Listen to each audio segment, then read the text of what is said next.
Good day guys and welcome to another episode of Riding in Tandem. RIT, Riding in Tandem, RIT. With me, RM, at sa episode na to, samahan nyo akong subukan itong bagong Subaru Crosstrek. Ano, ready na ba kayo? Tara na!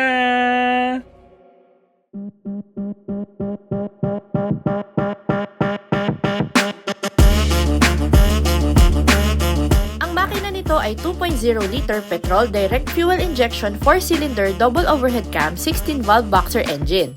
May maximum power ito na 156 PS at 6,000 RPM at may maximum torque naman na 196 Nm at 4,000 RPM. Ang transmission nito ay Lineartronic CVT with 8-speed manual mode and paddle shifters. Sarap sigurong maging mayaman, no? Kasi kung mayaman ako, baka bibili ko nito. Kasi alam mo yon, saktong-sakto talaga tong sasakyan na to, lalo na pagka meron ka ng 7-seater na pampamilya, tas gusto mo lang yung mas maliit pero capable pa rin at kayang pumunta kahit saan. Pero bago ko ituloy ang storya, no, pakilala ko muna sa inyo ang sponsor ng ating video ngayon, ang Autosport.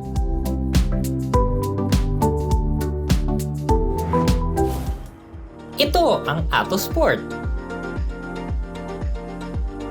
the world's most innovative mobility scooter. Pwedeng itupi,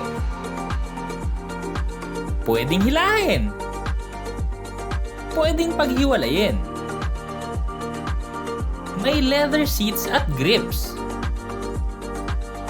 Illuminated ang LCD dashboard. May mga ilaw for visibility. At pwedeng lagyan ng armrest. Mabilis din itong i-assemble.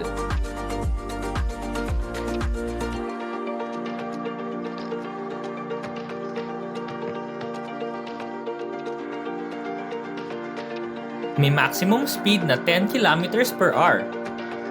Shock absorbing at flat free ang gulong. Mataas ang ground clearance.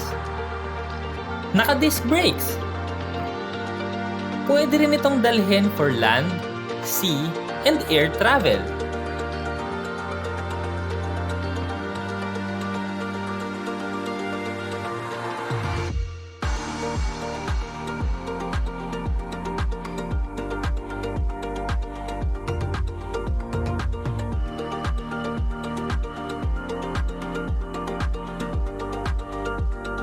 More than 20 kilometers na tuloy-tuloy ang kayang puntahan. Engineered with flair, designed with passion for performance. Be active, be free, be yourself. Autosport, moving life.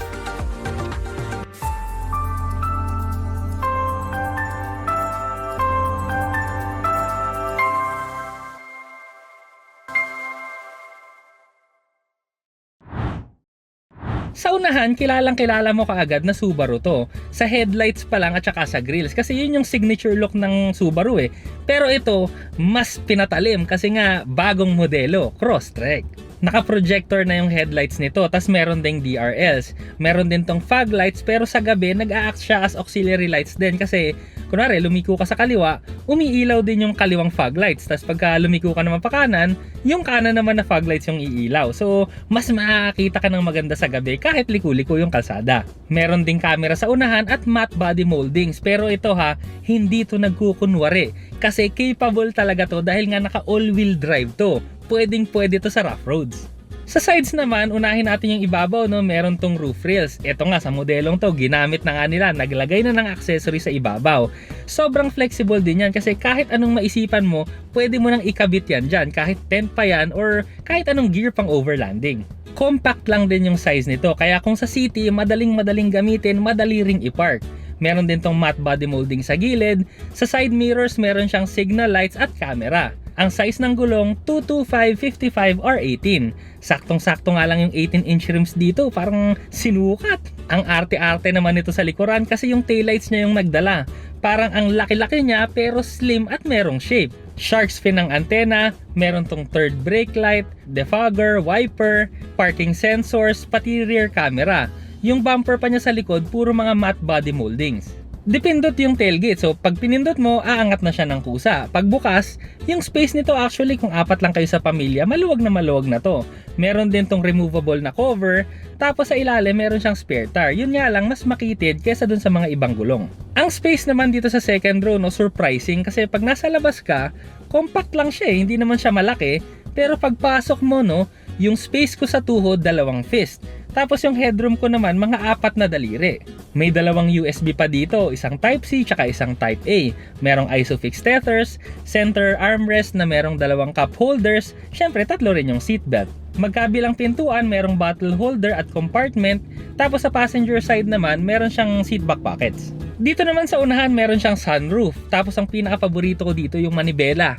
Ang dami niyang pindutan, pero alam mo yun, madali itong gamitin. Kaso yun nga lang, kailangan i-check mo muna bago ka umandar. Pero pagka alam mo na, Diyos ko, automatic na kahit nakatingin ka talaga sa unahan.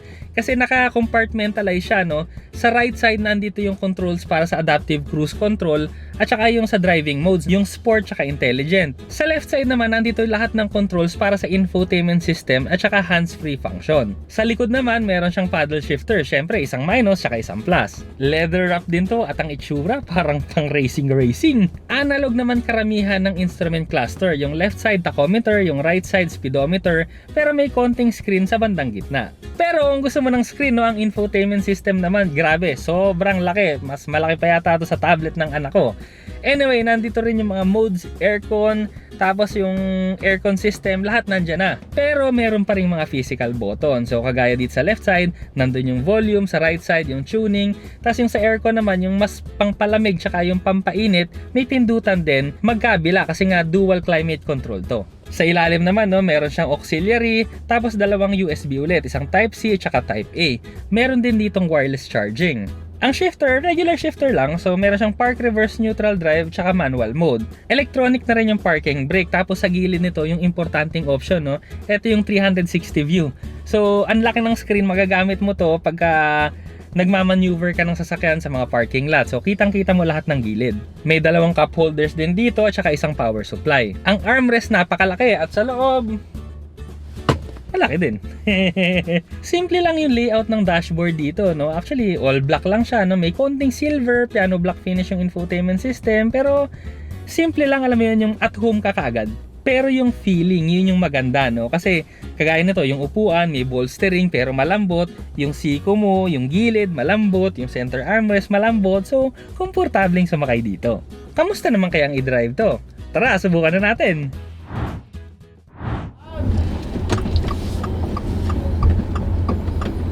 Grabe, ang init talaga ngayon. Pero malamig yung aircon ng Subaru, ha. Ang sinasabi ko lang, wala kasi tayong tint, kaya medyo masakit sa balat.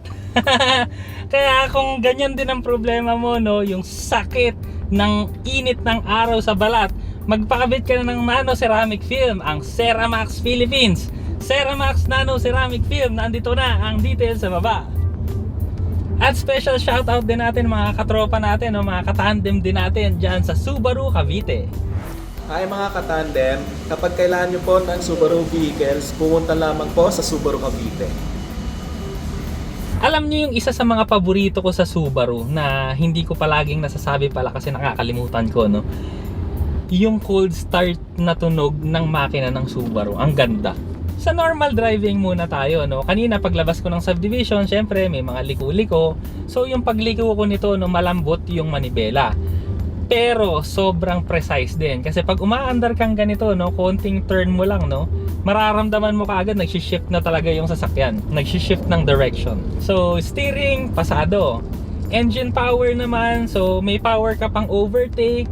Tapos 2.0 liter yung makina nito, no. Usually kasi pag 2.0 napakatipid niyan sa diretsuhan lang. Pero pag sa city, doon siya medyo lumalakas pagka matagal ka sa traffic. Pero sa case nitong Subaru Crosstrek, meron kasi siyang auto start stop function. Specifically made yun para doon niya, no? Para pag na-traffic ka, hindi ka ganun kalakas sa gas kasi nga mamamatay yung makina. Mamamatay yung makina sa traffic, ha? Tapos mabubuhay din ang kusa. Hindi naman yung mamamatay tas di naaandar. Iba yun. Ang transmission naman CVT to. So pag regular driving, sa totoo lang, kagaya ng ginagawa natin ngayon, napakaganda Kasi nga wala na tong shift, wala tong gear.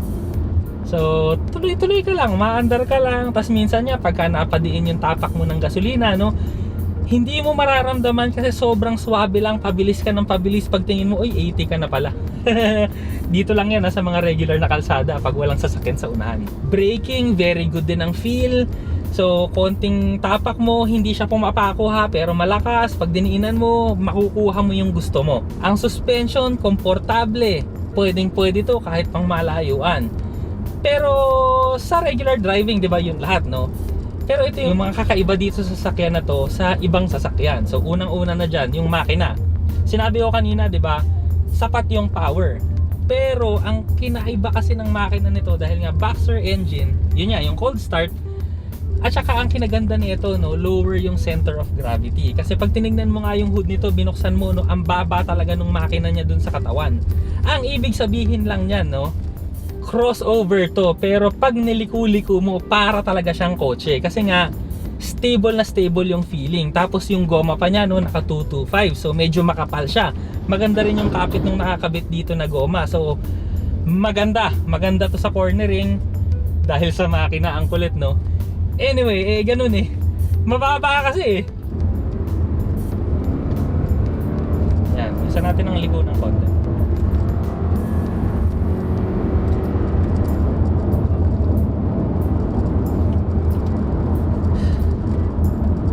Sa totoo lang, no, sa power kasi okay na to.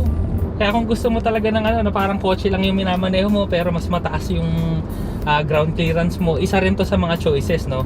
Isa rin to sa mga choices na dapat mong i-test drive. Yun ang Subaru, no? Mas mafe-feel mo kasi siya pag tinest drive mo, mafe-feel mo yung difference. Pero ito, ang kakaiba pang isa dito, yung all-wheel drive system. So pag all-wheel drive ka kasi, no, lahat yan kumakamo. So ibig sabihin yan, mas safe ka kasi hindi dudulas yung mga ibang gulong mo.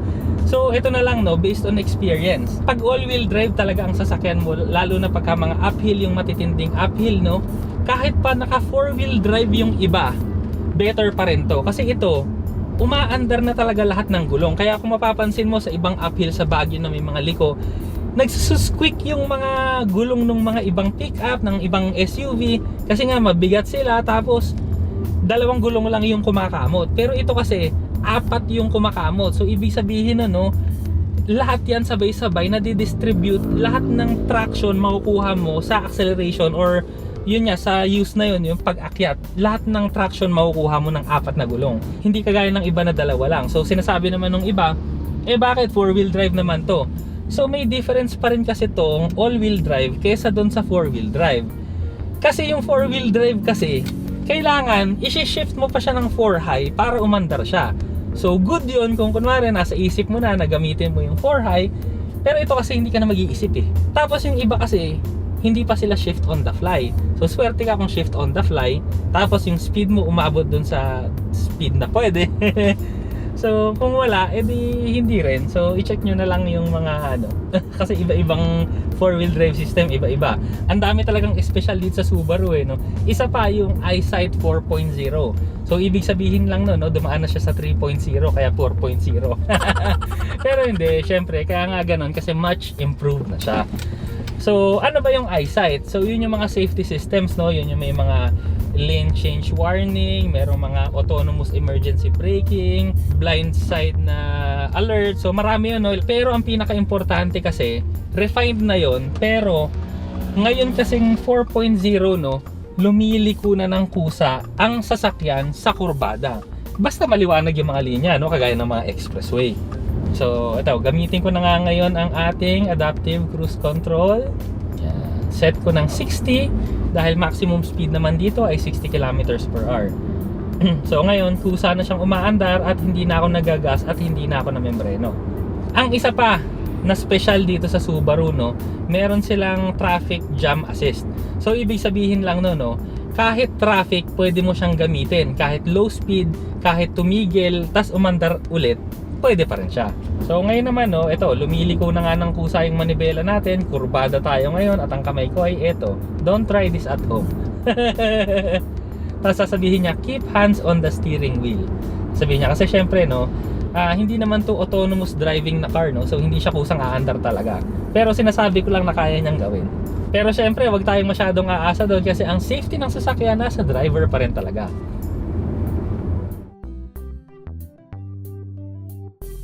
Ang Subaru Crosstrek 2.0 IS EyeSight ay nagkakahalaga ng 2,018,000 pesos. Ito naman ang safety and security features. Maraming salamat po sa Subaru Philippines sa pagpapahiram nila sa amin ng sasakyan. Dito na tayo sa segment na The Good. And the bad. Unang bad naman dito, napansin ko lang, no, yung dito kasi, no, yung leather dito sa patungan ng siko, leather pati sa likod. Pero yung ibabaw na to, leather to na malambot, pero sa likod plastic na lang siya. Pangalawa, eto nga, no, kaya gusto kong yumaman, no, para sa Subaru. Kasi kumbaga kung budget ka lang na buyer, yung budget card buyer ka, syempre hindi ito yung first choice mo. Pero kung mapera ka naman talaga, pwede to kasi may pambili ka naman eh. Wala na akong maisip, sorry. Anyway, wala na akong maisip na bad, kaya good na lang tayo. Ang good dito, no, yun na nga, yung power pwede sobrang daling gamitin sa city dahil doon sa size niya, para ka lang nagdadrive ng kotse, pero mas mataas yung ground clearance mo. Yun, so kung yun nga, yung kagaya nung sabi ko nung simula, yun, kita mo, meron siyang nag-emergency braking siya. O, di ba, safe. Pero wala pa rin yung pa ako, ito pa rin, hindi ako namreno, siya yung kusa. Ano yung sinasabi ko? Ayun, safe na safe pa ha. Kumbaga, imaginein mo yun, no? Kusa siyang namembreno. So, imaginein mo kung biglang may nangyari at mabagal yung reflex ng paa mo, na wag naman sana.